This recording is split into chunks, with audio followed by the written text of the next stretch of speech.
Ashtavakra మహాగీత talk 15. అష్టవక్రుడు జ్ఞానం, ముక్తి, మోక్షం, వైరాగ్యం ఇట్లాంటివి ఎలా వస్తాయి? దానికి అసలు ప్రయత్నమే అవసరం లేదు, అవి నీ స్వభావం అని కొన్ని సూత్రాలు చెప్పినప్పుడు ఏవేవి నీవి అనుకుంటుంది బాధపడుతున్నావో, ఏ వెంట నువ్వు అనవసరంగా పరుగులు పెడుతున్నావో అవన్నీ పక్కకు జరుపు. తక్షణం ముక్తి, అది తెలుసుకోవడమే జ్ఞానం. ఆ స్థితిలో ఉండటం మోక్షం.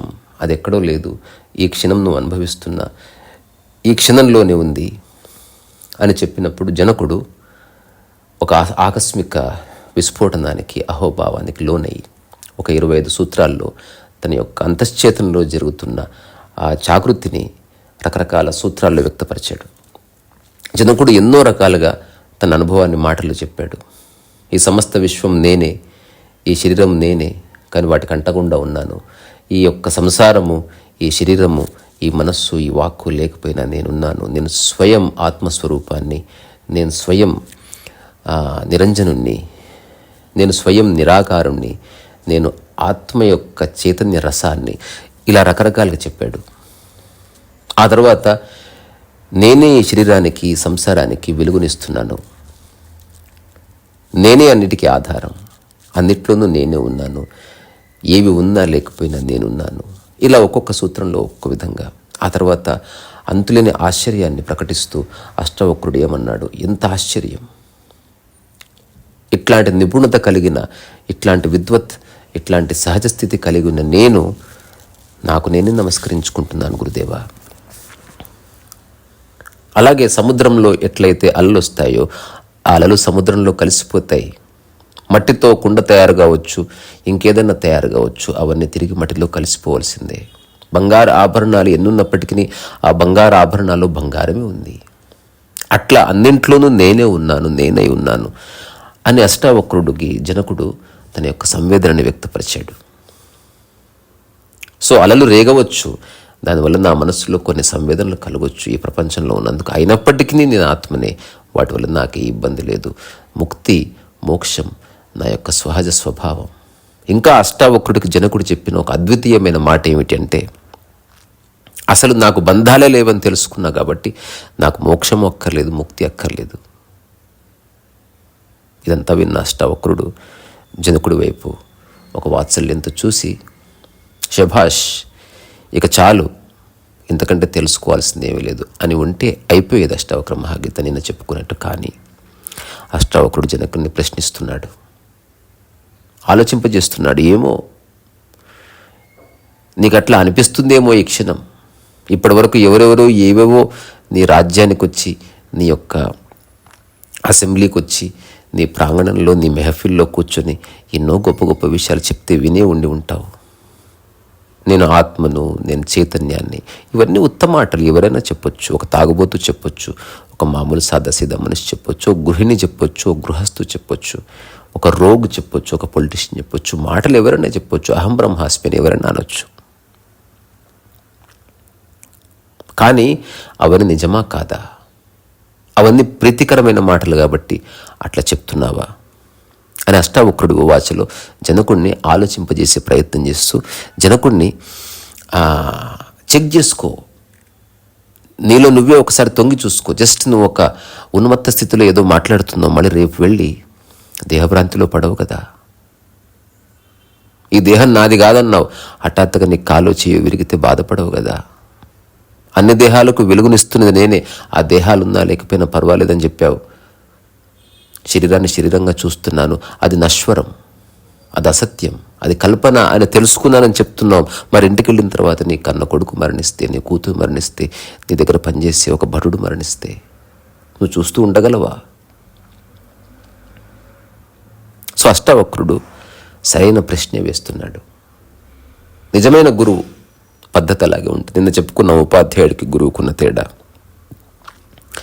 ఈరోజు జనకుడితో అష్టావక్రుడు ఇట్లా అడుగుతున్నాడు, విశ్వం స్ఫురతి యత్రేదం తరంగా ఇవ సాగరే సోహం అస్మితి విజ్ఞాయ కిం దీన ఇవ ధావసి. ఈ సూత్రం చాలా మహత్వపూర్ణమైంది. దాని మూలార్థం ఇంతే. అష్టవక్రుడు చెప్తున్నాడు, ఓ జనక, నువ్వు తెలుసుకున్నావు ఆత్మ సముద్రం వంటిది, దానిపైన అలలు వస్తాయి పోతాయి. అయినప్పటికీ అలలు సముద్రంలో అణిగి చివరికి ఆత్మే మిగులుతుంది.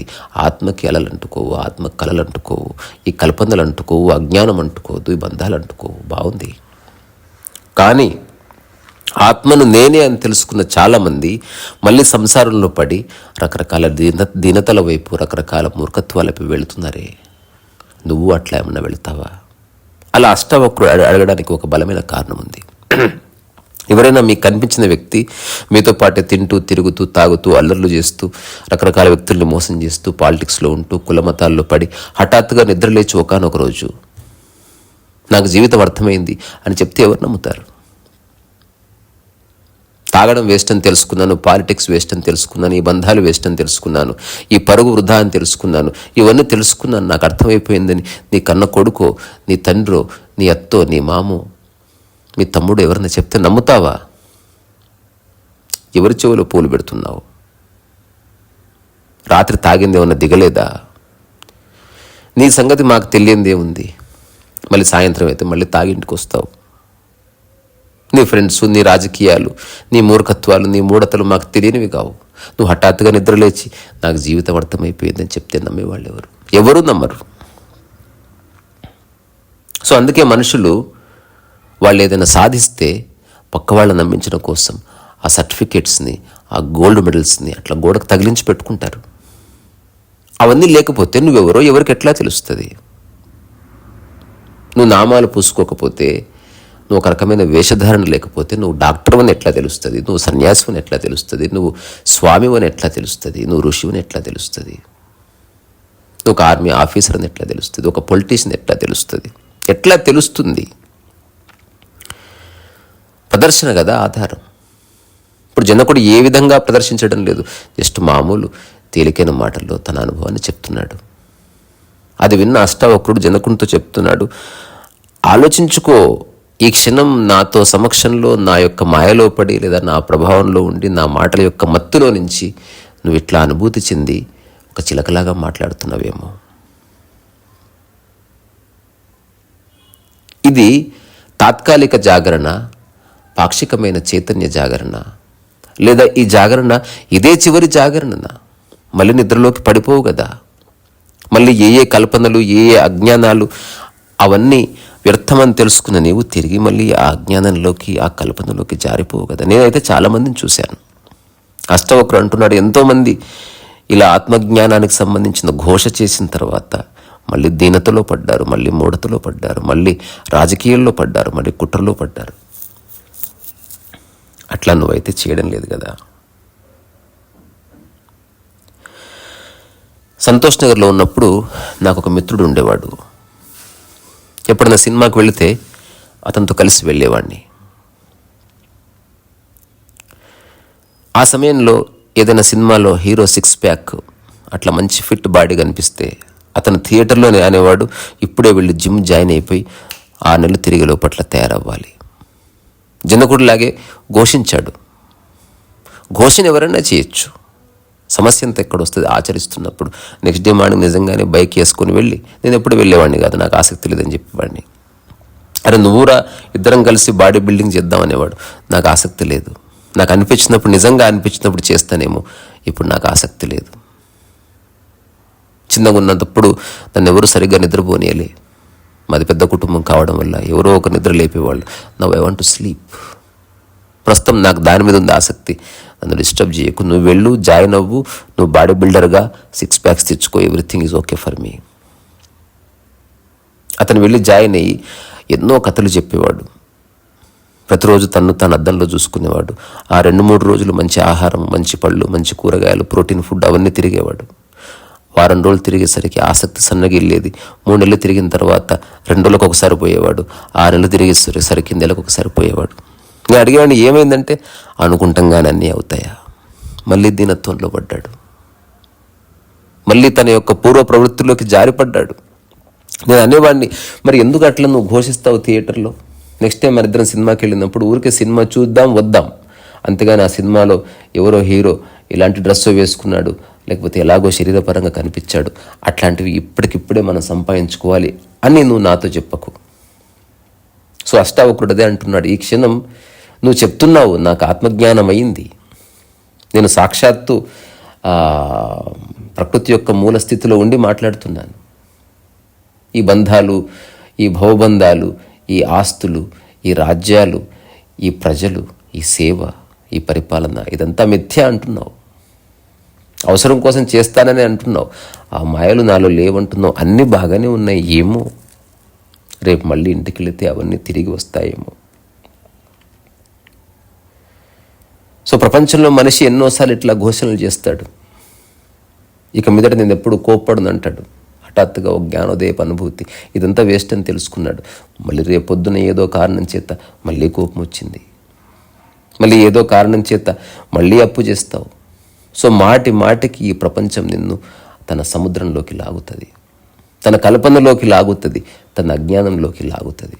సో అష్టావక్రుడు జనకుడికి గుర్తు చేస్తున్నాడు, విశ్వం స్ఫురతి యత్రేదం తరంగా ఇవ సాగరే. ఎలాగైతే సాగరంలో తరంగాలు వచ్చి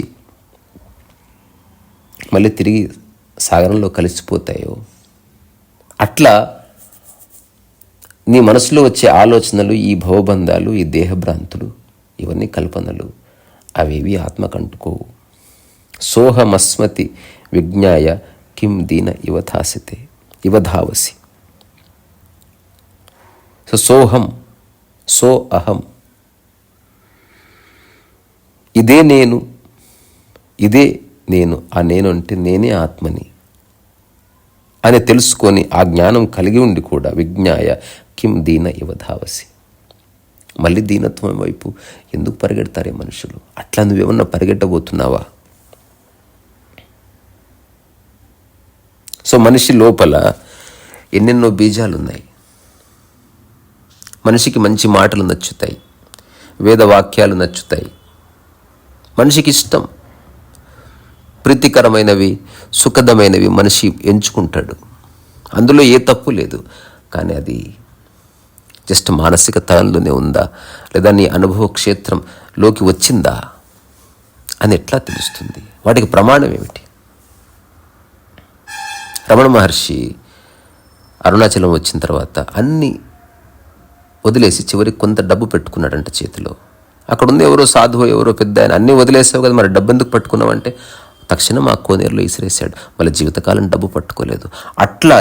అట్లా జాగరణ, చివరి జాగరణ అవ్వాలి. ఒక్కసారి చివరగా మేల్కున్నావు, ఇంకెప్పుడు దీనతలోకి, మూఢతలోకి పడిపోకూడదు. సో మన శరీరం లోపట, మన మనసు లోపట ఎన్నెన్నో రుగ్మతలు ఉన్నాయి, బీజాలు ఉన్నాయి. ఈ బీజం చాలా చిన్నగానే ఉంటుంది, కానీ అది మాటి మాటికి మొలకెత్తే అవకాశం ఉంటుంది. కులానికి సంబంధించిన బీజాలు ఉన్నాయి, మతానికి సంబంధించిన బీజాలు ఉన్నాయి, ఆస్తులకు సంబంధించినవి, అంతరాలకు సంబంధించినవి, దేశాలకు సంబంధించినవి, అహంకారానికి సంబంధించినవి, సాధించిన విజయాలకు సంబంధించినవి, నీ జ్ఞాపకాలకు సంబంధించినవి, రకరకాల బీజాలు ఉన్నాయి. ఏదో ఒక బీజం ఎప్పుడో ఒకప్పుడు మొలకెత్తక మానదు. సో జనక, నువ్వు ఇట్లా ఆవేశపడి చెప్తున్నావా? నిజంగానే నీలో ఆత్మజ్ఞానం యొక్క ఒక అవతరణ జరిగిందా? చివరి జాగరణ జరిగిందా? లేదా జాగరణ జరిగి మళ్ళీ కాసేపట్లో చీకట్లో పడిపోబోతున్నావా? నేను ఒక కథ విన్నా. ఒక సాధువు భిక్షాటన చేసి ఏ రోజుకి ఆ రోజు తింటూ ఉండేవాడు. తనకు బిగ్గరైనందుకు తనకే బాధ లేదు. అది ఒక చివరి అవసరం జీవితానికి, ఆకలి. ఇక నిద్ర అంటావా? ఒక దేవాలయంలోనో, ఒక చెట్టు కిందనో, ఒక రాయి మీదో, ఎక్కడో ఒక చోట. అంతకుమించి ఈ ప్రపంచంతో తనకే సంబంధం లేదు. ఒకప్పట్లాగా వేట చేసి మనిషి తినలేడు కాబట్టి భిక్షాటనను ఆలంబన చేసుకొని అట్లా జీవిస్తున్నాడు. ఒకసారి ఎవరో చెప్పారు, మహారాజు చాలా గొప్పవాడు, అతని దగ్గరికి వెళ్ళి నువ్వు భిక్ష తీసుకో అంటే సరే అని చెప్పి అక్కడికి వెళ్ళినప్పుడు ఆ మహారాజు దేవుణ్ణి ప్రార్థిస్తున్నాడు. ఏమని అడుక్కుంటున్నాడంట? నాకు ఇంకా ధనం ఇవ్వు, నేను ఇంకా కొన్ని రాజ్యాలు గెలుచుకోవాలి, నేను ప్రస్తుతం రాజుగా ఉన్నాను, ఏదో ఒకటి ఛత్రపతిని కావాలి. ఇది ఈ సాధువు విని వెళ్ళిపోతున్నాడంట.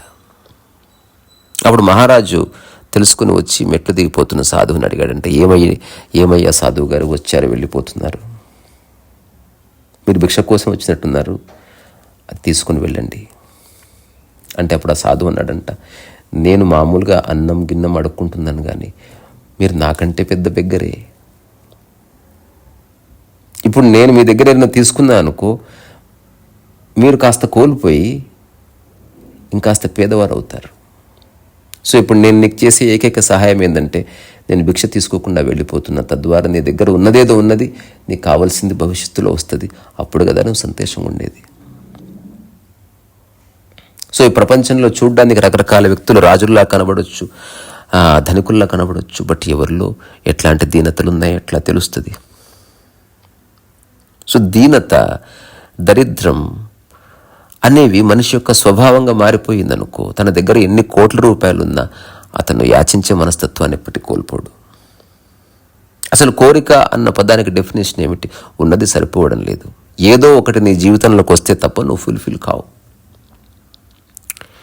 సో నేను ఒక కథ విన్నా, ఒక వ్యక్తి ప్రతిరోజు ఒక రాజ్యంలో బెగ్ చేసుకునేవాడు.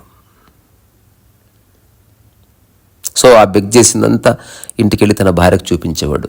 చూసారు ఈ ప్రజలు ఎప్పుడు చల్లన్నము, సద్దన్నము, లేకపోతే ఒక బ్రెడ్ ముక్క, లేకపోతే ఒక 2 రూపాయలు 3 రూపాయలు, ఒక్కడంతా తన ఆస్తి పేపర్లు వేస్తాడా? ఎంత ఎంత దారుణమైన మనుషులు అసలు. ఎప్పుడు ప్రజల్ని నిందిస్తూ ఉండేవాడు. వాళ్ళు ఇచ్చిన దాంతోనే ఇతను సర్వైవ్ అవుతున్నాడు, వాళ్ళు ఇచ్చిన కొంత డబ్బుతోనే అతను గుడిసె కట్టుకున్నాడు, వాళ్ళు ఇచ్చిన డబ్బుతోనే అతను ఒక డ్రెస్ కట్టుకుంటున్నాడు, తన భార్యకు చీరిప్పిస్తున్నాడు. అయినప్పటికీ ప్రజలు నిందిస్తూనే ఉన్నాడు. ఒకరోజు అతను రోడ్డు మీదకి వెళ్ళాడు. ఆ రోజు ఎవరో తనకు బియ్యం వేశారు. ఏదో కారణవశం చేత ఎవరు, మిగతా వాళ్ళు ఎవరు తనకి రూపాయి కానీ ఏమీ వేయలేదు. సో ఖాళీ బ్యాగ్తో వచ్చినవాడు ఒక 2 పిడికిళ్ళ బియ్యంతో ఇంటికి వెళ్ళాలని నిర్ణయించుకుంటుండగా ఇంకొక బిగ్గర వచ్చి ఇతన్ని అడిగాడు, అయ్యా ఏదన్నా ఉంటే ఇవ్వండి. అతనికి ఎంత కోపం వచ్చిందో, ఈరోజు నాకెవరూ వేయలేదు సరిగదా, ఇంకొకటి వచ్చి అడుగుతున్నాడు ఏమిటి అని. సరే ఇవ్వకపోతే బాగుండదు, నా దగ్గరే ఉందయ్యా బోడి నీకు ఇవ్వడానికి, నేనే 100 మంది మూతులు నాకుతున్నాను, నువ్వు వచ్చి నా మూతి నాకుతున్నావు, వేస్ట్ ఫెలో. ఈ ఏరియా కాకుండా వేరే ఏరియా దొరకలేదు అడుక్కోవడానికి, అందరు నా మీద పడేడుస్తున్నారు అని ఎట్లా తిట్టుకుంటూ అతని బ్యాగ్లో ఉన్న, జోలిలో ఉన్న ఒక్క బియ్యపు గింజ అతనికి ఇచ్చాడు. ఇంతే, ఈ రోజుకి ఇష్టం ఉంటే తీసుకో, లేకపోతే తీసి అవతల పడే, నా స్థాయి ఇంతే పో అన్నాడంట. ఆ తర్వాత ఇంటికి వెళ్ళి రుసరుసలాడుతూ భార్యతో చెప్పాడు, ఈరోజు నాకు ఎవ్వరూ ఏ భిక్ష చేయలేదు, ఎవరో 2 గ్లాసుల బియ్యం వేశారు. అది సరే, మరి ఎందుకు మీరు ఎంత ఆందోళనలో ఉన్నారు అని భార్య అడిగితే చెప్పాడు, నేను ఇలా ఇంటికి వస్తుంటే ఇంకెవరో వేరే వీధివాడు వచ్చి నన్ను భిక్ష అడిగాడు, నాకు చాలా కోపం వచ్చింది, ఒక్క బియ్యపు గింజ తీసి అతనికి ఇచ్చాను. అప్పుడు భార్య అన్నదంట, పోనీలే అని ఆ బియ్యపు గింజలన్నీ తీసి ఆ చాటలో పోసి చూస్తే ఆశ్చర్యం, ఆ 2 గ్లాసుల బియ్యపు గింజల్లో ఒక బియ్యపు గింజ బంగారు బియ్యపు గింజగా మారింది. అప్పుడు భార్య చెప్పిందట, నువ్వు అతనికి ఒక్క బియ్యపు గింజ ఇచ్చావు కాబట్టి నీ బ్యాగ్లో ఒక గింజ బంగారపు గింజగా మారింది. నువ్వు అదే మొత్తం ఇచ్చింటే నీకు తిరిగి మొత్తం బంగారంగా వచ్చి ఉండేది. ఎంత గొప్ప ఆపర్చునిటీని మిస్ అయిపోయావు. అప్పుడు అతను ఎంతో ఏడ్చాడంట. సో మనిషి అంతే, నిరంతరం దీనతల్లో, మూఢతల్లో, నిరంతరం కోరికల్లో పడి ఏదో వస్తే తప్ప నేను ఫుల్ఫిల్ గాను అన్న ఒక ఆలోచనలో బతుకుతూ ఉంటాడు. సో అట్లా జనకుడు అష్టావక్రుడితో మంచి మంచి ప్రీతికరమైన మాటలు చెప్తున్నప్పుడు అష్టావక్రుడు అంతా విని, ఇవన్నీ ఎక్కడెక్కడో విని నాకు చెప్తున్నావా, లేదా ఇదే నీ చివరి జాగరణ, ద అల్టిమేట్ ఎన్లైటన్మెంట్ మేనిఫెస్ట్ అయిందా లేదా ఒకసారి చెక్ చేసుకో జనక. ఎందుకంటే ఇట్లాంటి వాళ్ళని నేను చాలామందిని చూశాను. ఆ తర్వాత జనకుడితో అష్టావక్రుడు అంటున్నాడు, శ్రుత్వాపి శుద్ధ చైతన్యం ఆత్మానమతి సుందరం ఉపస్థితమేవ ఉపస్థేత్యంత సంసక్తో మాలిన్యమధిగచ్చతి. శ్రుత్వాపి శుద్ధ చైతన్య ఆత్మానమతి సుందరం. ఆత్మ అతి సుందరం. ఆత్మానం అతి సుందరం. ఉపస్థే త్యంత సంసక్తో మాలిన్యం అధిగచ్చతి. సో అష్టావక్రుడు జనకుడితో అంటున్నాడు, సో ఆత్మజ్ఞానం, బ్రహ్మజ్ఞానం ఇట్లాంటి అత్యంత సుందరమైన పదాలు విని అవన్నీ వల్లవేసిన తర్వాత ఎవరైనా మళ్ళీ ఎట్లా ఈ మలినాన్ని జీవితంలోకి ఆహ్వానిస్తారు? సో మనకున్న ఆధ్యాత్మిక గ్రంథాల్లో శృతులు ఉన్నాయి, స్మృతులు ఉన్నాయి. శృతి స్మృతి అని పిలుస్తారు. సో ఈ స్మృతి అంటే గుర్తుకు పెట్టుకున్నది, శృతి అంటే విన్నది అని. సో ఒకసారి నీ జీవితంలో క్రాస్ చెక్ చేసుకో. నీకు గుర్తున్నవి చాలా ఉన్నాయి, నువ్వు విన్నవి చాలా ఉన్నాయి. తెలుసుకున్నవి ఏమున్నాయి అసలు? నీయంతకు నీవు అన్వేషించి ఇప్పటి వరకు మానవ జాతి పరిణామ క్రమంలో నీయంతకు నీవుగా తెలుసుకున్న అంశం ఏదైనా ఉందా? ఒక చిన్న రెవల్యూషన్. ఇది అహంకారానికి సంబంధించిన విషయం కాదు. నీయంతకు నీవు థామస్ ఆల్వా ఎడిసన్ తనంతకు తాను తెలుసుకున్నాడు బల్బ్ ఎట్లా పనిచేస్తుందో. ఒక కొలంబస్ తానంతకు తాను కనుక్కున్నాడు ఒక దేశం ఎక్కడుందో. అట్లాగే రమణ మహర్షి తానంతకు తానే తెలుసుకున్నాడు నేను అనేది ఎప్పటికీ శాశ్వతంగా ఉండేది, దేని వెంట పరిగెత్తాల్సిన అవసరం లేదు. అట్లా ఎవరైతే తానంతకు తానుగా తెలుసుకున్నాడో అన్వేషించి, అది భూమి ఉన్నంత వరకు అట్లా స్థిరంగా ఉంటుంది. దానికి ఉన్న క్వాలిటీ ఈ ప్రపంచంలో ఎవరు నాశనం చేయలేరు. సో మరి నువ్వు ఎక్కడో విన్న మాటలను ఆధారం చేసుకుని నేను ఆత్మని చెప్తున్నావు, కరెక్టే. ఇంత ప్రీతికరమైన ఒకానొక దివ్యానుభవమైనటువంటి ఇటువంటి మాటను పట్టుకున్న తర్వాత మళ్ళీ జీవితంలో రకరకాల మలినాలను ఏమైనా అంటించుకుంటావా? మళ్ళీ మూడతలో పడతావా?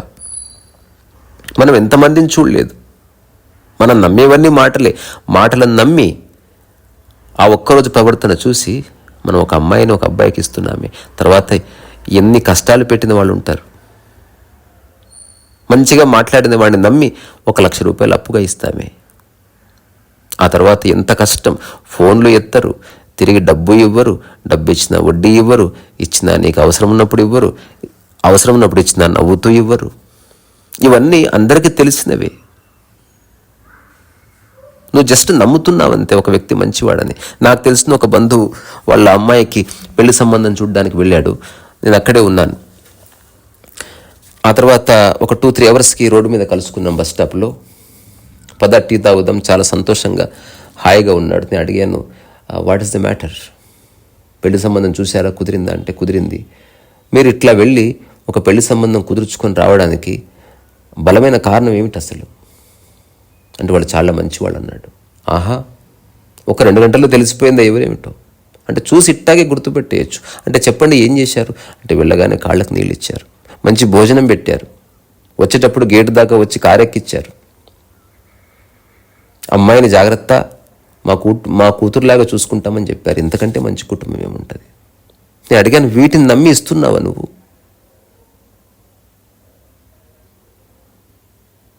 అంటే నాకు నమ్మకం కుదిరిందన్నాడు. కానీ ఆ తర్వాత ఆ అమ్మాయిని వాళ్ళు చాలా ఇబ్బంది పెట్టారు. తన జీవితంలో అది తను చేసిన, తండ్రిగా తను చేసిన అదొక పెద్ద తప్పు అని నాతో చెప్పాడు. ఇప్పటికీ ఆ బ్యాగేజ్ అలాగే ఉంది. సో మనం మాటలు నమ్మే కదా చిట్ ఫండ్స్లో డబ్బులు వేసేది, అడ్వర్టైజ్మెంట్ చూసే కదా మనం ఒక వస్తువు కొనేది. అదర్వైజ్ లక్స్ సబ్బు వల్ల నిజంగా అందం వస్తుందో రాదో ఎవరికి తెలుసు? How do you know? అలాగే చాలామంది ఒకానొక ఆశ్రమానికి వెళ్ళడానికి కారణం గుంపును చూసి కాదా? సో నేనే ఒక పద్యం రాసుకున్నాను, గుంపును చూసి గురువును నమ్మువాడు అధముడు, మహిమ కోరి గురువును చేరువాడు భక్తుడు, స్వయము కొరకు గురువు కడనిలుచు సాధకుడు, తెలియక తాను స్వయం గురువేనని రీసారసు వయస. ఎవరెవరో చెప్పింది నమ్మి అక్కడి నుంచి నువ్వు మాట్లాడుతున్నావేమో. నీకెట్లా తెలుస్తుంది నీకు తెలిసింది నిజమైందని? నేను చెప్తున్నాను, ఓన్లీ ఆచరణ వల్ల తెలుస్తుంది. ఒక మనిషి ఇప్పుడు డిక్లేర్ చేశాడు జీవితంలో కోపడదని.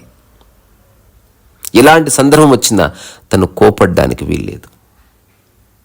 తన యొక్క జాగరణ నిజమే అయితే, తను మెలకువ నిజమే అయితే, తను సంపూర్ణ చైతన్యంలో గనక ఉంటే అది ఎప్పుడు తన జ్ఞప్తికి ఉంటుంది, తన స్వభావం అయిపోతుంది.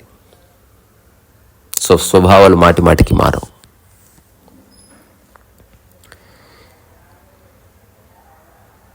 పాలిటిక్స్ విషయంలోనూ మనిషి మాటలు నమ్మి మోసపోతున్నాడు. మంచి ప్రీతికరమైన మాటలు, అలా చేస్తాం, ఇలా చేస్తాం, మీ జీవితాన్ని ఉద్ధరిస్తాం, ఇన్ని ఉద్యోగాలు ఇస్తాం, మాటలే కదా. ఒక బాండ్ ఏమన్నా రాయించుకొని అక్కడి నుంచి నువ్వు ఓటేస్తావా? ఆ రోజు చక్కగా మాట్లాడాడు, ఆ వారం అట్లాగే మాట్లాడుతున్నాడు, రాష్ట్రం అంతా ఒక పాజిటివ్ ఇన్ఫ్లుయెన్స్ క్రియేట్ అయింది, ఒక ఇంపాక్ట్ క్రియేట్ అయింది, ఒక జననాయకుడు, ఒక గొప్ప లీడర్ అయిపోయాడు. మాటలతో ఏం చూస్తున్నావు అసలు? జనకుడు అంటున్నాడు, నేను ఆత్మని, నేను ఆత్మజ్ఞానాన్ని పొందినవాణ్ణి, నేను శుద్ధ చైతన్య రసాన్ని నాకేమంటుకోవని. ఇవి జస్ట్ మాటలేనా? అష్టావక్రుడు అడుగుతున్నాడు, ఎక్కడో విని నువ్వు శుద్ధ చైతన్యాన్ని తెలుసుకున్నావు కరెక్టే, మరి అట్లాంటి అతి సుందరమైన ఒక దివ్యానుభవానికి లోనైన తర్వాత నువ్వు నీ జీవితంలోకి మళ్ళీ మలినాలను ఎట్లా ఆహ్వానిస్తావు? మళ్ళీ మూఢతల్లో ఎట్లా పడతావు? అడిగిందే రకరకాలుగా అడుగుతున్నాడు, అతన్ని రకరకాల పద్ధతుల్లో మేల్కొనేలా చేస్తున్నాడు. నువ్వు మళ్ళీ ఒకసారి తిరిగి ఆలోచించుకో అని జనకుడిని అడుగుతున్నాడు అష్టావక్రుడు. మీరందరూ వైలిన్ వినే ఉండవచ్చు, ఎంత విన్నా వైలిన్ వస్తుందా? అది రావాలంటే అది ఆచరించాలి. నువ్వు విన్నప్పుడు, నువ్వు వాయించినప్పుడు వచ్చేది శబ్దమే, కానీ ఒకటి అనుభూతి, ఒకటి అనుభవమైంది. అనుభూతికి ఇంతే తేడా. అనుభూతి అంటే నువ్వు ఇంకా ప్రాక్టికల్లీ నీకు తెలియదు, జస్ట్ ఊరికే వింటున్నావు, చూస్తున్నావు, అట్లా నీకు ఒక తాదాత్మ్యత వచ్చింది. అనుభవం అంటే అట్లా కాదు. ఏ విషయానికి నువ్వు తాదాత్మ్యత చెందుతున్నావో దానికి నువ్వే ప్రమాణమై నిలబడ్డావు, దానికి మూలశ్రోతవి నీవే. ఒక పాట నేను పాడుతున్నాను అనుకోండి, ఈ క్షణం ఆ పాట మీరు వింటారు, అది మీకు అనుభూతి అయింది. ఆ పాట నేను వింటున్నా, అది నాకు అనుభవం అయింది. నా అనుభవంలో నుంచి నేను పాడుతున్నాను, నేను అనుభూతి చెందుతున్నాను. అందుకే అనుభూతి పరోక్ష అనుభవం, అనుభవం ప్రత్యక్ష అనుభూతి. సాక్షాత్కారం ప్రత్యక్ష అనుభూతి. జనకుడిని అష్టావక్రుడు పరివిధాలుగా ప్రశ్నిస్తున్నాడు. తర్వాత జనకుడితో అష్టావక్రుడు అంటున్నాడు, సర్వభూతేషు చాత్మానం సర్వభూతాని చాత్మని మునేర్జానత ఆశ్చర్యం మమత్వ మనువర్తతే. ఇది చాలా అద్భుతమైనటువంటి ఇన్సైట్.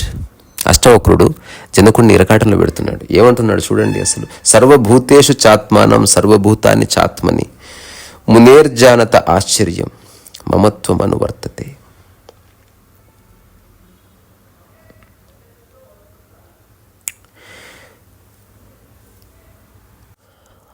అన్నిటిలోనూ, అన్ని ప్రాణుల్లోనూ నేనే ఆత్మనై ఉన్నాను. నా ఆత్మ అన్ని ప్రాణుల్లోనూ ఉంది. ప్రాణులు ఉన్నా లేకపోయినా ఆత్మ ఉంది. సర్వభూతేషు చాత్మానం, అన్ని భూతాల్లోనూ, అన్ని ప్రాణుల్లోనూ ఆత్మ ఉంది. సర్వభూతాని చాత్మని. అన్నిట్లోనూ ఆత్మను చూస్తున్న నీవు అట్లాంటి చాలామంది, అంటే జనకుడికి ఎగ్జాంపుల్ ఇస్తున్నాడు. ఇట్లా ఎవరైతే అనుభూతి చెంది ఇట్లా నీలాగే ఒక అద్భుతమైన ప్రీతికరమైన మాటలు మాట్లాడారో, ఓ జనక, మునేర్జానత ఆశ్చర్యం మమత్వ మనువర్తతే. అంటే ఎవరైతే గొప్ప గొప్ప మునులున్నారో, ఇట్లాగే చెప్పిన వాళ్ళు, నీలాగే అద్భుతమైన ప్రీతికరమైన మాటలు చెప్పిన వాళ్ళు కూడా మమతలో పడ్డారు. అది కూడా మాయనే కదా. ఎంత ఆశ్చర్యం ఇది. జనకుడు అంటున్నాడు, ఎంత ఆశ్చర్యం. మమత కూడా ఒక రాగమే, మమకారం కూడా ఒక రాగమే. గొప్ప గొప్ప వాళ్ళు ఈ మమకారం అనే ఒకానొక మాయలో పడ్డారు. మమకారం మనిషిని బాధిస్తుంది, బంధిస్తుంది. అది కూడా బంధమే, అందమైన బంధం. బంధమే. వివేకానంద ఒక మాట అనేవాడు, సంఖ్యలు సంఖ్యలే, బంగారు అయితే ఏమిటి, ఇనుపవైతే ఏమిటి. ఏ విషయంతో బంధింపబడ్డావని కాదు, బంధం ఉందా లేదా, దాని యొక్క తార్కిక ముగింపులో నువ్వు బాధను అనుభవిస్తున్నావా లేదా. సో అష్టావక్రుడు అడుగుతున్నాడు, గొప్ప గొప్ప వాళ్ళు ఈ బంధాల మాయలో పడ్డారు, గొప్ప గొప్ప వాళ్ళు రకరకాల విషయాలని వాటి పట్ల మమతను పెంచుకున్నారు. మరి ఈ క్షణం నువ్వు నేను ఆత్మను పరమాత్మనని చెప్తున్నావు, ఒక అల్టిమేట్ ఎక్స్పీరియన్స్ అయ్యిందని చెప్తున్నావు, ఏమో నువ్వు మళ్ళీ మమతలో పడతావేమో. నిజమైన జ్ఞాని ఒక సహజమైన ప్రేమ కలిగి ఉంటాడు, కానీ మమత అంటూ ఏముండదు. ఇది వినడానికి కాస్త ధైర్యం కావాలి. అతను అతన్ని చూసినప్పుడు వేరే వ్యక్తికి అనిపించవచ్చు తనకి మమత ఏర్పడిందని, కానీ అతనికి ఏ మమత ఉండదు. రమణ మహర్షి జీవితంలో ఒక చిన్న సంఘటన ఉంది. ఇది చిలంగారు పుస్తకంలో చదివినట్టు గుర్తు, భగవాన్ స్మృతులు. తన పేరు అచ్చమ్మ అనుకుంటా. ఒక ఆవిడ వచ్చింది, తనకి కుటుంబము, భార్య, పిల్లలు అన్నిటితోనూ సంబంధం తెగిపోయింది. రమణ మహర్షి దగ్గరకు వచ్చి చెప్పిందట, అయ్యా భగవాన్, నేను అందరిలాగా ధ్యానాలు గట్రా చేయలేను, బట్ నేను ఇక్కడ ఉండిపోవాలనుకుంటున్నాను, సేవ చేసుకుందాం అనుకుంటున్నాను. ఆ టైంలో రమణ మహర్షి ఆశ్రమంలో కిచెన్లో అందరికీ ఆహారం వండి పెట్టేవాడు. రమణ మహర్షి చాలా కాలం ఫుడ్ వండాడు, చాలామందికి భోజనం చేసి పెట్టాడు తొలి రోజుల్లో. ఆ తర్వాత చేయనివ్వలేదు వీళ్ళు. ఈ భక్తులతో వచ్చిన చిక్కే అది. వాళ్ళు ఏమి చేయరు, ఎవరైనా చేస్తుంటే వీళ్ళు సహాయం చేసి చివరికి వాడినే పక్కకు జరుపుతారు. దాన్ని ఒక ఈగోగా మార్చుకుంటారు. నేను రమణ మహర్షి వండి పెడతాను రోజు, నేను రమణ మహర్షి కాఫీ తెచ్చిస్తాను. సో అప్పుడు రమణ మహర్షి చెప్పాడంటే, అయితే నువ్వు నాతో పాటు కిచెన్లో ఉండు. కొంతకాలం తర్వాత ఆమె చక్కగా ఇడ్లీలు చేస్తుంది, రమణ మహర్షి తింటున్నాడు. అందరితో చెప్తున్నాడు, అచ్చమ్మ ఇడ్లీలు చాలా బాగుంటాయి. ఎప్పుడన్నా ఆమె ఊరు వెళితే రమణ మహర్షి అడిగేవాడంట, ఎప్పుడు వస్తావు మళ్ళీ ఊరి నుంచి, చిన్నపిల్లవాడిలాగా. అంటే 2 days తర్వాత వస్తున్నాను. 2 days తర్వాత మరి రేపటికి ఇడ్లీలు ఉన్నాయా, ముంత కింద దాచిపెట్టు, ఎల్లుండి తెల్లవారుజామున కల్లా వచ్చేసి మళ్ళీ నువ్వు లేకపోతే ఇడ్లీలు ఎట్లా. సో అందరికీ అనుకున్నారు, ఓహో రమణ మహర్షి వేటితో సంబంధం లేకుండా ఉంటాడు, వేటి పట్ల మమకారాలు ఏముండవు, అతని ప్రేమ అందరితో సమానం, అందరికీ సమానం, అది క్లియర్. కానీ అచ్చమ్మ అనే వ్యక్తి పట్ల ఒక ప్రత్యేకమైన మమత ఏదో ఉన్నట్టున్నది. తప్పు కాదు, కానీ ఎట్లా రమణ మహర్షిని అడిగేది, కనిపిస్తుంది కంటికి. అట్లా ఒక 2-3 సార్లు ఆమె వెళ్ళిన ప్రతిసారి తొందరగా అని చెప్తున్నాడు. ఒకసారి వెళ్ళిన అచ్చమ్మ తిరిగి రాలేదు, మరణించింది. ఈ విషయం తెలిసిన వాళ్ళ ఆశ్రమవాసులు ఏం చేయాలో తెలియక నెత్తి పట్టుకున్నారు. ఇప్పుడు ఆమెతో కాస్త మమత పెంచుకున్నాడే, ఒకవేళ ఆమె మరణ వార్త చెబితే రమణ మహర్షి ఏమన్నా గాయపడతాడేమో, ఇబ్బంది పడతాడేమో, బాధపడతాడేమో. ఫైనల్లీ ఆ పళనిస్వామి, మురుగునారు ఇట్లాంటి వాళ్ళంతా నిర్ణయించుకొని విషయం చెప్పారు. భగవాన్, ఒక విషయం చెప్పాలి. చెప్పండి. అచ్చమ్మ మరణించింది. అవునా, మంచిగా ఇడ్లీలు చేసే వాళ్ళని ఇంకెవరన్నా చూడండి అన్నాడంట. That is the story. Ramana మహర్షికి అచ్చమ్మ మీద మమత లేదు, భోజనం ఇంపార్టెంట్, ఇడ్లీ బాగా చేస్తుంది, అట్లా ఇడ్లీ ఎవరన్నా మంచిగా చేసేవాళ్ళు ఉంటే చూడండి, అంతవరకే. సో మమత, అనురాగం, మమకారం ఇది చాలా పెద్ద బంధం. నువ్వు ఒక వ్యక్తితో చనువుగా మాట్లాడడం వేరు, కానీ లోపల ఒక ప్రత్యేకమైన మమత ఏర్పాటు అవ్వడానికి వీల్లేదు. అది కూడా బంధిస్తుంది, అదే బాధకు కారణమవుతుంది. మమత ఒకదాని మీద పోతే ఇంకొక దాన్ని పట్టుకుంటుంది. ఇప్పుడు నేను చెప్పే ఒక విషయం మీరు విని మీరే ఆలోచించుకోండి. ఆధ్యాత్మికత యొక్క ప్రయాణంలో కొన్ని మజిలీలు ఉన్నాయి, కొన్ని మలుపులు ఉన్నాయి. మొదటిది సమాజంతో విముక్తి, తర్వాత కుటుంబంతో విముక్తి, ఆ తర్వాత గురువు సమక్షంలో ఉండడం, గురువు చెప్పింది అర్థం చేసుకోవడం, ఇంతవరకు ఓకే. కానీ గురువు నుంచి కూడా విముక్తి జరగాలి. అత్యంత త్వరగా నువ్వు గురువుని వదిలించుకోవాలి. ఇక్కడ ఒక ముఖ్యమైన విషయం, వదిలించుకోవడం, సమాజాన్ని వదిలేయడం, కుటుంబాన్ని వదిలేయడం, గురువుని వదిలేయడం అంటే గురువును వదిలేయడం అని కాదు, సమాజాన్ని విసిరి అవతల పరేయమని కాదు, కుటుంబానికి కష్టాలు వస్తే నువ్వు తీర్చొద్దని కాదు. అందరినీ మనుషులుగా చూడు, ప్రత్యేకమైన బంధాలేవి ఏర్పాటు చేసుకోకు, అందరి మధ్యనే ఉండు, కానీ ఎక్కడ ఇరుక్కుపోకు. నీకేది సాధ్యమో అది చేయి. సో ఏ వ్యక్తిని ప్రత్యేకంగా ఆరాధించకు. ఆరాధన, మమత, అనురాగం ఇవన్నీ మనిషిని బంధించే అంశాలు. సో జనకుడు చెప్తున్నాడు, నేనే ఆత్మని, నేనే చైతన్య రసాన్ని, నాకేవి అంటుకో అన్నప్పుడు అప్పుడు అష్టావక్రుడు చెప్తున్నాడు, ఏమో గొప్ప గొప్ప మునులకే మమత పుట్టింది, గొప్పవాళ్ళకే అనురాగాలు పుట్టాయి. అట్లా వాళ్ళకి ఏదన్నా ఇబ్బంది కలిగినప్పుడు ఆత్మజ్ఞానం కలిగింది అని చెప్పిన వాళ్ళు కూడా కాస్త ఇబ్బంది పడ్డ సందర్భాలు ఉన్నాయి. రమణ మహర్షి వాళ్ళ తల్లి చనిపోయినప్పుడు రమణ మహర్షి నిజంగా ఏం చేశాడో మీకు తెలిస్తే మీరు ఆశ్చర్యపోతారు. తన తల్లి హృదయం మీద చేయి పెట్టి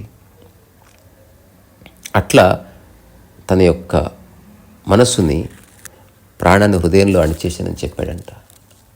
చుట్టుపక్కల ఉన్న వాళ్ళంతా గంభీరంగా ఉందని చనిపోయింది రమణ మహర్షి వాళ్ళ అమ్మ. అతను ఎంత బాధపడతాడో, ఎంత గాయపడతాడో. అది అయిపోయి వాళ్ళ తల్లి మరణించిన కాసేపు అయిన తర్వాత చేయి తీసి, మీరు భోజనాలు చేయలేదా, వెళ్ళి భోజనాలు చేయండి అన్నారంట. మహిళ ఇంట్లో భోజనాలు చేయడం ఏమిటి? రమణ మహర్షినే ఈ మాట అంటుంది. అది భగవానేనా? లేదండి ఈరోజు మేము భోజనం చేయమన్నారంటే. ఎందుకని అంటే అమ్మ మరణించింది. అమ్మ మరణిస్తే భోజనానికి ఏమిటి? ఇలా అడిగితే ఏం చెప్తావు అసలు? నిజానికి ఎంత నిర్దయ, ఎంత కర్కశ హృదయంలా అనిపిస్తున్నాడు. కాదు, నీకు నిజంగా విముక్తి కలిగితే నీ ప్రవర్తన అలాగే ఉంటుంది. ఏ పని చేయాలో ఆ పని చేయి, ఏడుస్తూ కూర్చోడు ఏమిటి? నాన్సెన్స్. ఆ తర్వాత అక్కడున్న పళనిస్వామి ఇంకెవరు అడిగారు, మరి అయ్యా తల్లి పార్థివ దేహాన్ని ఏం చేయాలంటే, అట్లా విసిరివేయండి అన్నాడంట. Can you believe this? ఇది నేను ఖచ్చితంగా ఒక పుస్తకంలో చదువున్నాను. అట్లా రమణ మహర్షి అనే ఉంటాడు. అట్లా ఎందుకన్నాడు? శరీరం శరీరం అంతే, ప్రత్యేకతలు ఏమీ లేవు ఆ మనసులో. అట్లాంటి స్థితే ఆత్మకు సంబంధించింది. It is beyond all discriminations, అన్ని అంతరాలకి అతీతం కదా. సో అట్లాంటి స్థితిలో ఉన్న అష్టావక్రుడు అట్లాంటి స్థితిని అప్పుడప్పుడే పలవరించిన ఒకానొక శిష్య పరమాణు అయినటువంటి జనకుడు ఆ లేలేత ప్రీతికరమైన వాక్యాలని చెప్పిన తర్వాత, సూత్రాలు చెప్పిన తర్వాత అష్టావక్రుడు అడుగుతున్నాడు, క్వశ్చన్ చేస్తున్నాడు, నువ్వన్నీ బాగానే చెప్తున్నావు, మళ్ళీ ఈ మమతల్లో మాయల్లో పడతావా? ఇంటికి వెళ్ళిన తర్వాత డాడీ అని కూతురు వచ్చి ముద్దు పెట్టుకుంటే ఇదంతా మర్చిపోతావా? ముద్దు పెట్టుకోవద్దని కాదు, లోపల ఏదైతే గాయపడే ఒకానొక డైమెన్షన్ ఉందో అది డిసప్పేర్ అయిపోతుంది. హర్ట్ అయ్యే డైమెన్షన్ డిసప్పేర్ అయిపోతుంది. నీలో నుంచి హర్ట్ అయ్యేవాడు వెళ్ళిపోయాడు, నీలో నుంచి గాయపడేవాళ్ళు వెళ్ళిపోయాడు, నీలో నుంచి కించపరచబడ్డాడని చెప్పుకునేవాడు వెళ్ళిపోయాడు, నీలో పోల్చుకునేవాడు వెళ్ళిపోయాడు, అందరు వెళ్ళిపోయారు. అక్కడ జస్ట్ ప్యూర్ శుద్ధ కాన్షియస్నెస్ ఉంది, ప్యూర్ చైతన్యం ఉందంతే. ఆ తర్వాత జనకుడు అంటున్నాడు, ఆస్థితః పరమ అద్వైతం మోక్షార్థేపి వ్యవస్థితః ఆశ్చర్యం కామవశగో వికలః కేలీ శిక్షయా. ఒకటే అనుభవాన్ని అష్టావక్రుడు ఇలా చెప్తూ వస్తున్నాడు. ఇలా ఆత్మజ్ఞానమైందని చెప్పిన వాళ్ళు విషయవాంఛల్లో పడ్డారు, ఇలా ఆత్మజ్ఞానమైందని చెప్పిన వాళ్ళు తర్వాత కష్టాలు కన్నీళ్ళు అనుభవించారు, ఇలా ఆత్మజ్ఞానమైందని చెప్పిన వాళ్ళు మమతల్లో పడ్డారు, ఇలా ఆత్మజ్ఞానం అయిందని చెప్పిన వాళ్ళు మళ్ళీ శారీరక వాంఛల్లో పడ్డారు. ఈ సూత్రంలో అంటున్నాడు, అస్థితః పరమాద్వైతం మోక్షార్థేపి వ్యవస్థితః ఆశ్చర్యం కామవశగో వికలః కేలి శిక్షయ. అంటే పరమ అద్వైతం దాన్ని అనుభవిస్తూ, మోక్షాన్ని అనుభవిస్తూ, ఆ స్థితిలో ఉండి కూడా మనిషి రకరకాల కామవాసనలతో ఎందుకు వ్యాకులమవుతున్నాడు? ఇదంతా అడుగుతున్నాడు. నువ్వు చెప్పావు నేను ఆత్మజ్ఞాన్ని అయిపోయానని, మళ్ళీ నువ్వు ఈ కామవాసనలు, ఈ వాసనల బారిన పడతావా? ఒక్కటే గుర్తుపెట్టుకోండి, ఒక చిన్న వ్యత్యాసం ఉంది. మీరు టీ తాగుతున్నారు, వాసన. ఇంకొక వ్యక్తి టీ తాగుతున్నాడు, వాసనే. రమణ మహర్షి కాఫీ తాగాడు, వాసన. కానీ ఒకే ఒక సైద్ధాంతికమైన తేడా ఉంది, గుర్తుపెట్టుకోండి. ఇది చాలా చాలా చాలా ముఖ్యమైనది. వీలైతే గోడ మీద రాసి పెట్టుకోండి. This small understanding will change your understanding. మీ యొక్క థాట్ ప్రాసెస్ని కంప్లీట్గా మార్చేస్తుంది. అదేమిటి? మొదటి వ్యక్తి నెక్స్ట్ డే కాఫీ దొరకకపోతే అల్లాడిపోతున్నాడు. అది బంధం అంటే. రమణ మహర్షి లాంటి వాడు కాఫీ లేదా పర్వాలేదులే, అది ఏది బాధించడం లేదు.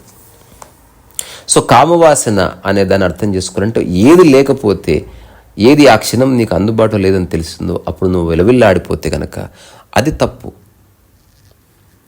సో అష్టావక్రుడు చాలా క్లియర్గా చెప్తున్నాడు అనమాట. కామవాసన అంటే నేను పరమ అద్వైతాన్ని అర్థం చేసుకున్నవాడిని, నేను మోక్షాన్ని అర్థం చేసుకున్నవాడిని, ఆసక్తిలో ఉన్నవాడిని అని చెప్పిన తర్వాత కూడా నువ్వు మళ్ళీ రకరకాల వాసనల్లో పడతావా? సో వాసన నిన్ను బాధిస్తే there is a problem. Lahiri Mahasaya లాంటి వాళ్ళు సంసారంలో ఉండి కూడా మోక్షాన్ని నువ్వు పొందవచ్చని చెప్పారు. ప్రస్తుతం జగ్గి వాసుదేవ్ ఉన్నారు, అతను వివాహం చేసుకున్నాడు, కూతురు కూడా ఉంది. సో అట్లా చాలా ఉదంతాలు ఉన్నాయి. నా అనుభవం కూడా అదే చెప్పింది. సంపూర్ణ స్వేచ్ఛలో సత్యాన్ని ఆధారం చేసుకొని నువ్వు ఒక వ్యక్తితో ఉన్నప్పుడు అది నిన్ను బాధించదు. అబద్ధాలతో పెళ్లి చేసుకున్నప్పుడు, మోసాలతో పెళ్లి చేసుకున్నప్పుడు, మనసులో ఒకటి ఉండి బయటకు ఇంకోటి చెప్పినప్పుడు అప్పుడు కదా నిన్ను బంధించేది. సో ఆశ్చర్యం కామవశగు వికలహ కేలి శిక్షయ. ఈ కేలి శిక్షయ అనే ఈ యొక్క పదం యొక్క మూలార్థం ఏంటంటే, సో రకరకాల పాత అభ్యాసాలన్నీ మళ్ళీ తిరిగి గొత్తుకు రావడం, బాధించడం.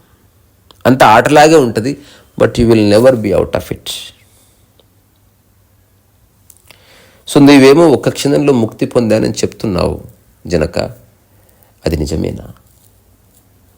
ఈ క్షణం నా నుంచి వెళ్ళిపోయిన తర్వాత నువ్వు మళ్ళీ ప్రపంచంలోకి జారి పడతావేమో, రకరకాల వాసనల్లో ఇరుక్కుంటావేమో, రకరకాల దేహభ్రాంతులు ఇరుక్కుంటావేమో, మమతలో ఇరుక్కుంటావేమో, మమకారంలో ఇరుక్కుంటున్నావేమో. ఏమో, ఎలా తెలుస్తుంది?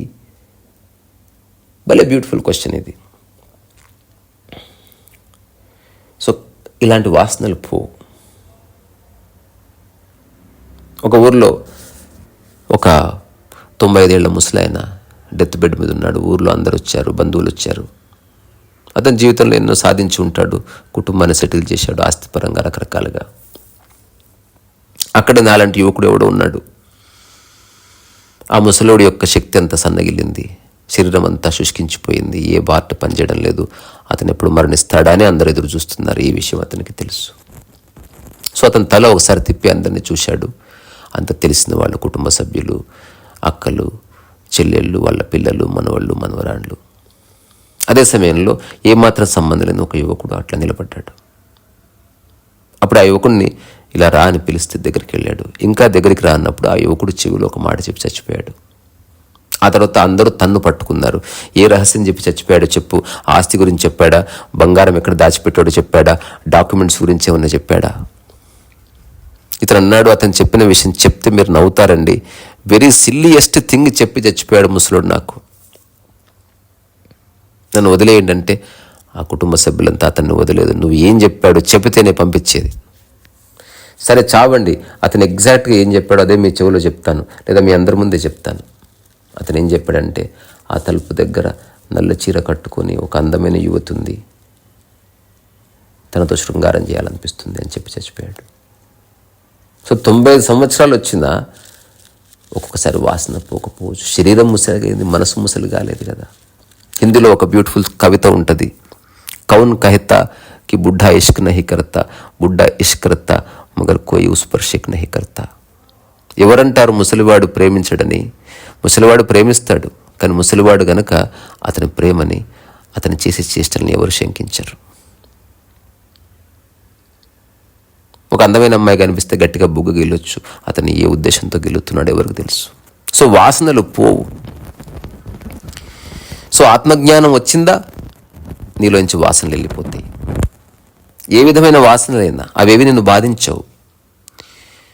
నువ్వు దాన్నే ఒక జ్ఞాపకంగా ఆలోచిస్తూ కూర్చోవు. చేయవలసినంత చేయిపోయింది, జరగవలసినంత జరిగిపోయింది, బాత్ కథం.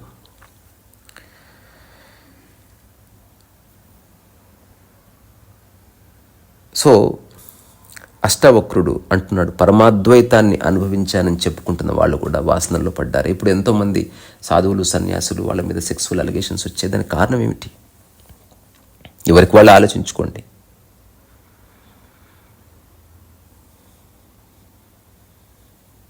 సో అష్టావక్రుడు ప్రతిపాదిస్తున్న ఒకానొక గమ్మత్తైన సూత్రం ఏంటంటే, ముక్తి అన్ని దిక్కుల నుంచి ముక్తి.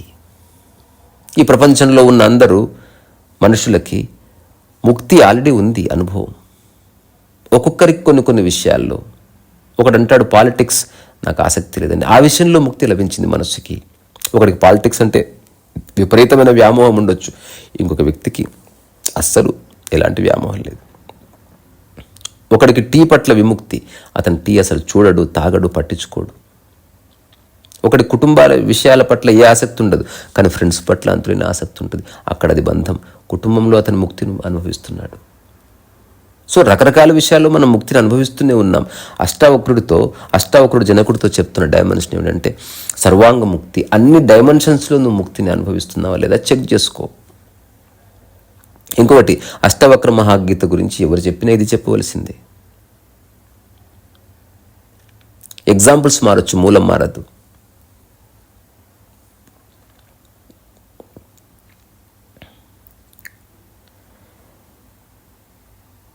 సో అష్టావక్రుడు జనకుడిని రకరకాలుగా ఆలోచింపజేస్తున్నాడు. ఓ చిన్న కథ చెప్పి ముగిస్తా ఈరోజు. ఒక ఊర్లో ఒక పెద్ద ఆవిడ ఉంది. ఆవిడ అందరితో గొడవ పడుతూ ఉంటుంది. ఊర్లో తను గొడవ పడని వ్యక్తి లేదు. ఆడ, మొగ, చిన్న, పెద్ద, కుక్క, పిల్లి అందరితోనూ గొడవ పడ్డది ఆమె. చాలా పెద్ద పెద్ద గొడవలు, చిన్న చిన్న విషయాలకు పెద్ద పెద్ద గొడవలు. ఎక్కడి నుంచి ఎలా అర్థం తీస్తుందో తెలియదు, ఏ విషయాన్ని పట్టుకుంటుందో తెలియదు, ఎప్పుడు రాయి ఇసిరేస్తుందో తెలియదు. సో ఆ ఊరి వాళ్ళంతా తీర్మానించుకున్నారు, సీఎంని ఊరి నుంచి వెలేద్దాం. అంతలో ఆమె అన్నది, ఇక నేను జీవితంలో కొట్లాడను. ఘోషణ చేసింది. మిగతా వాళ్ళంతా సరే అన్నారు. ఆమె ఊరిలోనే ఉంది, కానీ ఆ వీధికి ఎవరు వెళ్ళకూడదని నిర్ణయించుకున్నారు. ఊరి వాళ్ళంతా కూడా ఘోషణ చేసుకున్నారు. ఆ జనకుడిలాగే ఘోషిస్తున్నారు, ఇక మీదట ఆమెతో మనకి మాటలు వద్దు. అలాగే ఈమె చెప్పింది, ఇక మీదట నేను మీతో మాట్లాడను. కానీ ఒక 2 నెలలు గడిచింది. ఆ తర్వాత యథావిధిగా అందరూ ఈమె గురించే మాట్లాడుకుంటున్నారు. గోడల మీద నుంచి చూస్తున్నారు, మిద్దెల మీద నుంచి దాక్కొని చూస్తున్నారు, ఈమె ఏం చేస్తుందో చూద్దాం. ఆ వీధి ఎప్పుడు రకరకాల కొట్లాటలతో, అరుపులతో ఉండేది. హఠాత్తుగా నిశ్శబ్దం అయిపోయింది ఆ వీధి. ఆమె కూడా ఎవరితో ఏం మాట్లాడటం లేదు. సో ఒకరోజు మెల్లమెల్లగా ఆ వీధి గుండా వెళుతున్నారు. ఒకరినొకరు చూసుకుంటున్నారు, కానీ ఏం మాట్లాడడం లేదు. ఒకసారి 1-2 వెళ్తున్నారు. అక్కడ ఆమె బయట పెరుగు ఎండబోస్తుందంట. ఇది చూసి ఆశ్చర్యపోయి వాళ్ళు ఊర్లోకి వెళ్ళి చర్చించారు. ఆమె ఏమిటో పెరుగు ఎండబోస్తుంది, మరి ఎందుకు ఎండబోస్తుందో, దాంతో ఏమన్నా ఎండబెట్టి ఒక పన్నీర్ లాంటి పదార్థం ఏమైనా తయారు చేసి దాంతో కూర గీర ఏమైనా చేస్తూ కనుక్కుంటే పోలే, ఆమె మారిపోయినట్టుందిగా. అంటే మనం అంతా అనుకున్నాంగా తనతో మాట్లాడొద్దని. 2 నెలల క్రితం అనుకున్నాం, ఒక్కసారి మాట్లాడితే ఏమవుతుంది, ఒక్కసారి మాట్లాడితే ఏమవుతుంది, అట్లా అనిపిస్తుంది మైండ్కి. సరే ఏం అడగాలో ముందే నిర్ణయించుకుందాం. బికాజ్ ఎలా మాట్లాడినా కూడా గొడవ వేసుకుంటుంది ఆమె. ఆమె మారిపోయిందని నమ్ముతున్నాం, అయినప్పటికీ ఆమె పూర్వ స్వభావం మనకు తెలుసు. మీరు క్యా కరే, ఎలా డిస్కస్ చేయాలి. అప్పుడు ఫైనల్గా నిర్ణయానికి వచ్చారు, ఇలా అడుగుదాం, రంగమ్మ పెరుగు ఎందుకు ఎండబోస్తున్నావు? ఇందులో గొడవపడడానికి ఏం లేదుగా, ఏమీ లేదు. 2 వెళ్ళారు. రంగమ్మ పెరుగు ఎండబోస్తుంది ఎండలో. హఠాత్తుగా అడిగారు, రంగమ్మ పెరుగు ఎందుకు ఎండబోస్తున్నావు? అనగానే బుసగొట్టిన పాముల లేచి నిలబడి, దొంగముండా, నేను నా పెరుగు ఎండబోసుకుంటా, పారబోసుకుంటా, నీకెందుకే, నా ఇంటి కాడికి వచ్చి నేను ఏం చేస్తున్నా అడుగుతున్నాను, మళ్ళీ గొడవ వేసుకుందంట. సో నువ్వు ఘోషణ చేయవచ్చు నేను జీవితంలో కోపడనని, కానీ కోపం ఎప్పుడన్నా రావచ్చు. నువ్వు ఘోషణ చేయవచ్చు నేను ఆత్మజ్ఞాని అని. నేను నా కళ్ళతో చూసా, ఒకనొక రోజు ఒక స్పీచ్కి వెళ్తే నిష్కామకర్మ గురించి గొప్పగా చెప్పిన ఆవిడ ఆ తర్వాత ఎంత కర్మల్లో ఉందో, ఎంత కామకర్మల్లో ఉందో, ఎంత లాజికల్ మైండ్గా ఉందో. అసలు తను చెప్పిన దానికి, తను ఆచరిస్తున్న దానికి ఏ పొందుతుంది, తప్పు అనట్లేదు. ఇలా చాలామంది ఉన్నారు పండితులు, చెప్పేదొకటి చేసేదొకటి. స్టేజ్ ఎక్కినప్పుడు దేవుళ్ళలాగా మాట్లాడవచ్చు, అది నీ జీవితంలో రిఫ్లెక్ట్ అవ్వాలి. నీ చుట్టూ జనాలు ఉన్నా లేకపోయినా నీ యొక్క స్వభావం అది కావాలి. ఆత్మజ్ఞానం అన్నది నీ స్వభావం, జ్ఞానం అన్నది నీ స్వభావం, ముక్తి నీ స్వభావం, మోక్షం నీ స్వభావం. ఎవరున్నా లేకపోయినా దాని స్థితి మారదు. చుట్టుపక్కల జనాలు రాగానే ఒకలా ప్రవర్తించి, సెలబ్రిటీస్ రాగానే ఇంకొకలా ప్రవర్తించి, ఎవరన్నా అతిగా గౌరవిస్తే వాళ్ళని ఒకలా చూసి, నీకు రెస్పెక్ట్ ఇవ్వవాడిని ఒకలా చూసి, ఇట్లా ఉండదు. సో అష్టావక్రుడు జనకుడిని అడుగుతున్నాడు, నువ్వు ఏదైతే ఆత్మజ్ఞానపు ఘోష చేస్తున్నావో అది నోటి నుంచే వస్తుందా, లేదా నీ హృదయం యొక్క మూలం అక్కడి నుంచి వస్తుందా? నీ యొక్క మనసు మాట్లాడుతుందా, నీ స్వభావం మాట్లాడుతుందా? కొంచెం చూసుకో. ఇలాంటివన్నీ జరిగాయి భూమి మీద. అట్లాంటి వాటిలో నువ్వు కూడా పడతావా? సో అష్టావక్రుడు నిజంగా ఆలోచింపజేస్తున్నాడు జనకుణ్ణి. ఇవి జనకుణ్ణి అడుగుతున్న ప్రశ్నలు కాదు, ఎవరికి వాళ్ళు అడుక్కోండి. నువ్వు జస్ట్ వేరే వాళ్ళ కోసం నటిస్తున్నావా? నిజంగా నీ స్వభావం అది. అందరి ముందు బాగా ఉండి గదిలోకి వెళ్ళిన తర్వాత బాధపడుతున్నావా? నువ్వు బయట నటిస్తున్నావా?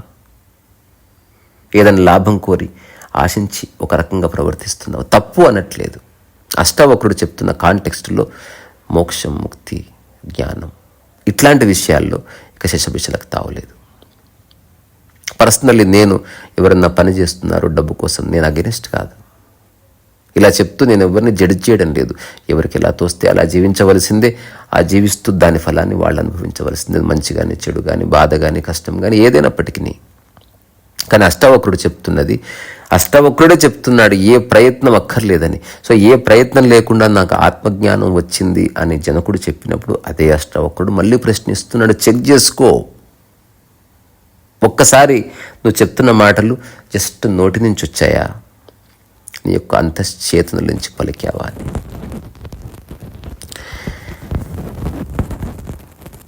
సో ఇప్పటి వరకు ఒక 6 శ్లోకాలు చెప్పుకున్నాం. ఇంకొక 8 శ్లోకాలు ఉన్నాయి ఇందులో. మెల్లగా వెళ్దాం. ఇలాగే కాలాన్ని మర్చిపోయి ఊరికి అట్లా వినండి. ఏమో ఒక్క మాట అర్థమైనా కూడా జీవితం ఉన్న చోటే గట్టు మీద పడిపోతుంది. తక్షణం ఉన్న చోటే అక్కడే విముక్తిని అనుభవించవచ్చు. ఎక్కడికో హిమాలయాలకు పోవాల్సిన అవసరం లేదు. అయినా హిమాలయాలకు పోవాలనుకుంటే వెళ్ళవచ్చు, ముక్తి కోసం కాదు. వాటి అందం చూడడం కోసం వెళ్ళవలసిందే. అరుణాచలము పోవలసిందే, కైంచి పోవలసిందే, విష్ణు కంచి, శివ కంచి పోవలసిందే, నయాగరా ఫాల్స్ అన్నీ చూడవలసిందే. ఆనందంతో పో, ముక్తిలో పో. అక్కడికి వెళ్ళి వాటిని వెతకకు. ఇక్కడి నుంచే మీలో ఉన్న మీ సహజ స్వభావాలన్నింటికీ నేను నమస్కారం చేస్తున్నా. అకారణంగా అంగీకరించండి. రే సరస్వైస్.